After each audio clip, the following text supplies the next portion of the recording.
hari abagaragajwe ko bafungiwe kubera impamvu nyinshi. Hari abafungiwe si ugufungana prayer houses gusa, bambuwe ubuzima bugatozi bagahita bimura ibikorwa byabo online, bazi yuko aho ngaho wenda ari ahantu ubutabera cyangwa amategeko atabageraho, ariko bageraho. Ntago ari ibikorwa byemewe, kandi turi kubihagurukira ku buryo nabo bagendera ari abemerewe gukora navuga by'amadini byo kubwiriza online, bakabikora mu buryo bwemewe n'amategeko n'amabwiriza, ariko abandi batemerewe nabo bakabihagarika. Tuti mwene data, aya makuru ni inkuru maze kumva y'inama cyangwa se amahugurwa yabaye agizwe n'impuzamatorero RIC ndetse hamwe na RGB, barimo kubahugura uburyo bwo kwitwara mu bijyanye n'insengero zabo. Havuzwe iki?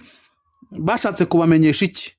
Mu madini babwirwaga ko bagomba kugira uburyo bwo gukumira iterabwoba.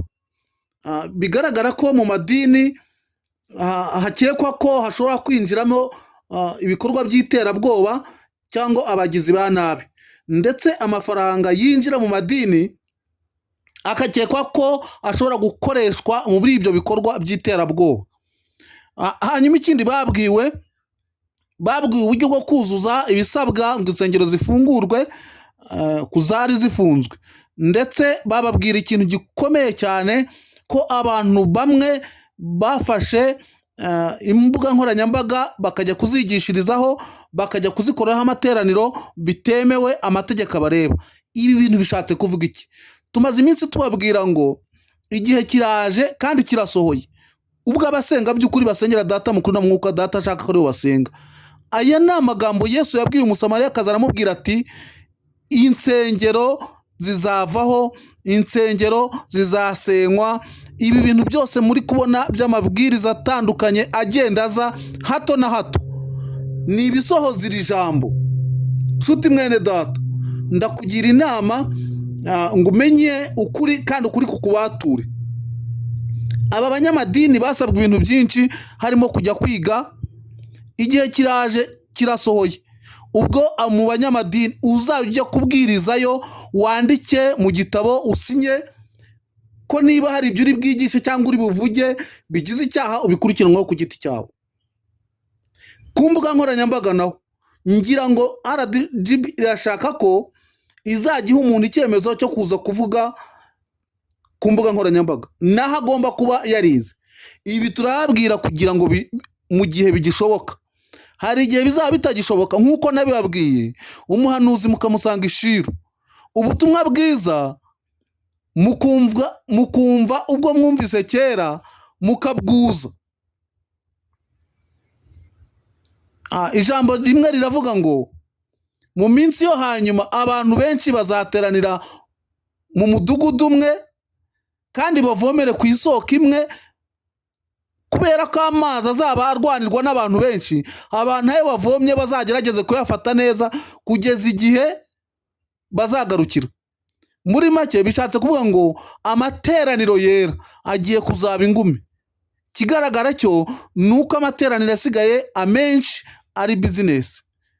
Niba se umuntu bamufungira urusengero kubera ko rutujuje ibisabwa, agafungura umurongo kuri interinete akabwiriza kandi akaka amaturo, ibyo bintu murumva biri kugana hehe?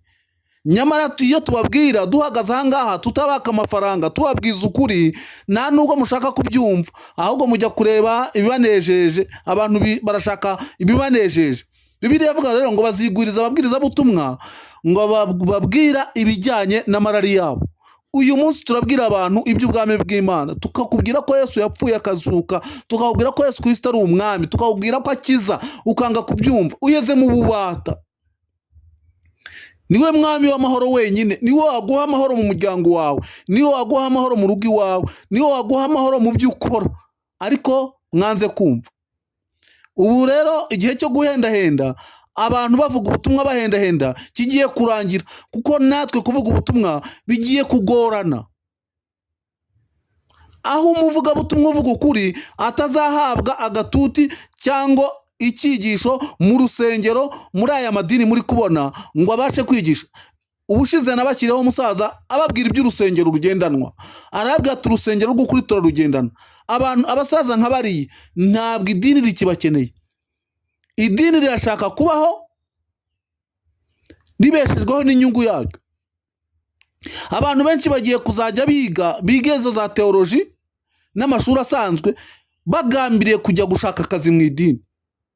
Icyo nje kukubwira uyu munsi, inzira ijyana abantu kurimbuka itandukanye n'inzira ijyana abantu mu ijuru.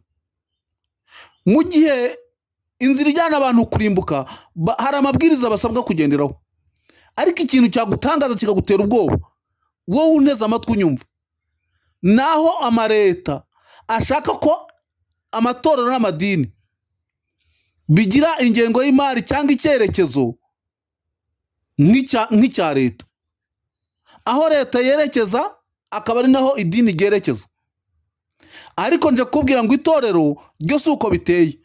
Itorero riravuga ngo ibyiringiro byaryo biravuga ngo twebweho iwacu ni mu ijuru, niho dutegereje umukiza ko azava. Nta kindi cyerekezo kindi usibye kubahiriza gahunda zindi zisabwa. Bibiliya tubwira ngo mugandukire ababayobora kandi abo gutinywa mu batinyi. Nicyo tugomba gukora. Ariko nanone witonde, hari igihe hazaduka bakuyobora mu bijyanye n'amarari yawo cyangwa muri gahunda zikujyana mu nzira ijyana kurimbuka. Aho ngaho ntuzabyemere, ntuzanajyeyo, kubera ko ubu buzima n'ubugingo turimo byose birimo biragenda bisatira iherezo. Nshuti mwene data, watangiye wumva ari amabwiriza ya RGB ndetse n'iriya nama yagiranye n'abanyamadini, nabo ubwabo barashobewe. Babikora kugira ngo inyungu zabo ziboneke. Nta nyungu z'umukristo zikirimo hariya. Bigaragare ko intama nta muntu ugifite kuyishakira urwuri rutoshye, ahubwo umuntu wese yivomera amazi azageza igihe azaba yugarijwe. Igihe cyo kugotwa tukigezemo, igihe cyo kugotwa tugikandagiyemo, igihe cyo kugeragezwa tukirimo. Ukuri rero ntabwo kuzavugwa rwose, ahubwo ikinyoma nicyo kigiye kwicara ku ntebe. Hanyuma twese tugasenga Imana imwe, tukaba muri iryo dini rimwe, nibyo bikenewe, tukagira umurongo umwe. Hanyuma umuntu wese wigisha akigisha hakurikijwe imirongo ngenderwaho yashyizweho. Igihe kiraje iri zina rya Yesu tuvuga abantu babwirwe kurikura mu kanwa kabo. Imana bakubwire ko hari Imana imwe yonyine, nta wundi wakoze ibitangaza, nta wundi witirirwa Imana, nta wundi ukora nk'Imana, nta uri mu izina ry'Imana. Kandi Yesu yaravuze ngo nta rindi zina mu isi no mu ijuru twakirizwamo usibye izina rya Yesu.